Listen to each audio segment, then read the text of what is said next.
नमस्ते अस्तु भगवन् विश्वेश्वराय महादेवाय त्र्यम्बकाय त्रिपुरान्तकाय त्रिकालाग्निकालाय कालाग्निरुद्राय नीलकण्ठाय मृत्युञ्जयाय सर्वेश्वराय सदाशिवाय श्रीमन्महादेवाय नमः।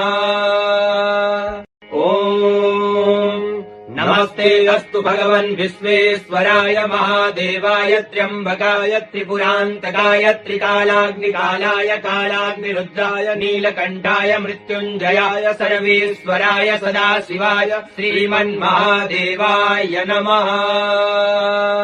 ॐ नमस्ते अस्तु भगवन् विश्वेश्वराय महादेवाय त्र्यम्बकाय त्रिपुरान्तकाय त्रिकालाग्निकालाय कालाग्निरुद्राय नीलकण्ठाय मृत्युञ्जयाय सर्वेश्वराय सदाशिवाय श्रीमन्महादेवाय नमः।